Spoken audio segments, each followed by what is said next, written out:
If you're considering taking the next step in your photo business and hiring employees and building your team, but in the back of your mind, before you take that step this whole time has been like, how do I do that without my team taking my clients and trying to compete with me? How do I hire someone, train them what I've had to learn the hard way in most cases, and then expect them not to take my clients and compete with my business? And so if that's you, this video is for you. And I'm gonna break down the 3-step process that we use at my photo business, Norman & Young, that we've hired dozens of photographers to work for us and only had one try to compete with us. And that didn't last very long because of these 3 tips. The first thing I wanna say though, before diving into these 3 tips is, for the most part, this is a false belief. This is something that you believe to be true about growing and scaling your business that you think is gonna happen, but that usually doesn't actually happen.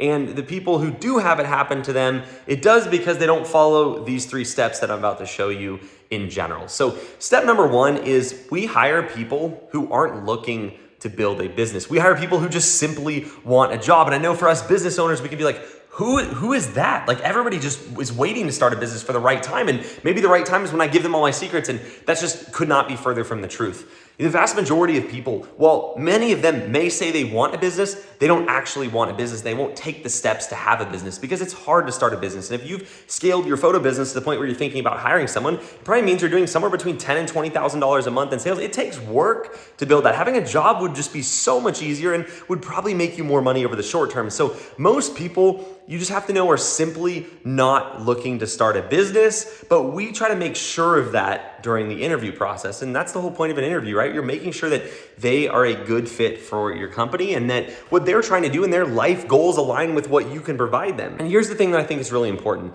I think it is really lame to try to hold somebody back. And so that's why we don't hire people who want to build a business, because that's not what our company is going to help them do. And I would never want to hire someone and then try to keep them at my business and prevent them from living their dream and starting a business. And I make content online every day trying to teach people to start a business. So if I did that in my own business, that would be very against generally what I believe in. So I think that you can both preserve your own self-interest and not be lame and try to hold people back if you hire the right people. And if you put effort into making sure that working for you is not going to be a step in the wrong direction for them. Like, genuinely, as part of the hiring process, I think the best companies make sure that that person is a good fit and that they want the job and that this job is right for them. That's part of the process. And so when we're looking for candidates, one of the biggest things we look for is like, hey, is our company what they want? Like, do they have dreams to start a business? If so, great, but I don't want to train my next competitor directly, right? And so we're not going to hire that person. We're going to find people who want a job, not want to learn all of our secrets and quit after 2 months. Now, here's the thing. If someone wants a job and they're going to work here for a couple of years, then they're going to move to another city and start their business, awesome. And if any of our photographers ever want to start their own business, we encourage them to. In fact, we tell them we will help them. We'll give them the material, we have the training, and we'll say, go do it, just not in this market. And so that's how we approach that. We look for people who don't want to compete with us and who want a job. Number 2, and I think this one is very important and where a lot of the mistakes come from. And so if you've ever heard a photographer say, oh, I tried to hire someone, I tried to scale my team, I keep having to fire people because I keep trying to poach clients and all this stuff, the 99% of the time, the reason is because they got lazy and they said, what's the easiest route for me when I go to hire somebody? I'm super busy, I don't have time, what's the easiest route? Well, for most people, they think the easiest route is to hire someone who's already a real estate photographer, who already knows how to shoot real estate, maybe shoots on the side for themselves. And if they already have a business, you already broke rule number 1, right? Because they have shown interest in working for themselves. So of course, they're going to try to take your clients for the most part, right? Because they've already shown that that's their goal. And that's not a bad thing. They're working towards their goal, which I think is good. They're just not a good fit for your company. And the reason you got yourself into the predicament of them trying to compete with you is because you got lazy and you didn't want to train somebody from scratch. And so at my photo business, not only do we not hire real estate photographers, if they've shot real estate for a company in the past or whatever, fine, but we don't look for that. We don't look for the easy route. We train from scratch. But taking it one step further, we don't even care if they have photography experience. We'll train people from nothing, never touched a camera level of experience. And because of that, we're able to train them on exactly what we want. But we also know that they aren't already trying to do this for themselves, because if they are, I don't think it's a good move for them to work with us anyway, right? Because it's going to be a step in the wrong direction in their career. And so we train from scratch. And because of that, and the thing that you've probably learned about this industry, if you're at the point of thinking about hiring, is it's 100% service-based. And so we just look for people who are awesome to talk to, right? Who have a great conversation with us during the interview, because we know that that's the conversation and that's what it's going to feel like when our clients talk with them. it's the same experience, right? Because a lot of our clients won't have met them yet. And so that is just so important. Make sure you find people who are actually going to do what you want them to do, which is have great service. And for that reason, I think that's why we have a lot of servers that work for us, or people that have been servers in the past, because they're people that understand customer service. So we don't look for a photography experience at all. We look for good people with good customer service ability and clear communication.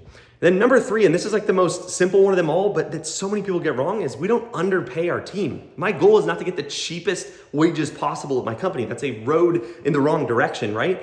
You get cheaper wages, you get people who aren't as invested in the process, you get worse results, you lose clients, you lose money, and you have to squeeze it down even more. That's not a good way to do it. And so at my business, we pay for our area especially pretty high rates. Our starting wage for a photographer is $25 an hour. Once they're certified to shoot everything for my business, have their drone license and that kind of thing, then they move up to $30 an hour. And once they have video certification, they move to $35 an hour. $35 an hour for a job with no prior experience required is a pretty dang good wage, especially in our area in Texas. Maybe if you live in California or New York or somewhere expensive, you may have to pay more. But either way, we pay above market rate for the wage. And then our training photographer, the photographer most experienced one we have that trains our other staff, gets paid $40 an hour. So we don't underpay our team. And I think if you do these 3 things, you'll be much more successful at hiring and building a team. But here's the thing. Once you find the right person, you also have to keep the right people. Because if you have a ton of churn, you constantly are having to find new people, chances are that someone you hire is going to try to compete with you because you're having to hire so many people because you can't figure out the back end. So once you have these 3 things locked down and you've hired somebody, then it goes to building good company culture, right? You have to make your place of work an enjoyable place for people. Paying them well is only one part of it, but you should try to build genuine relationships and have a good culture, because people will not work somewhere that is horrible to work at for a long time. They will be constantly looking for the next opportunity for them, and it's not hard. Start number 1.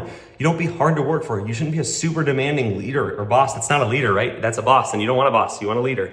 And so just consider that as once you get the right person, also the key here to having people not compete with you is to make them not want to compete with you, to make them love the environment they work in genuinely, not by tricking them. And so if you do these things, it's much easier to build a company that is scalable. And having looked at other companies, not just that are competitors with ours, but they're all across the country, it's like the ones that struggle the most have to scale at least and have like really rough time scaling their business, they have high churn.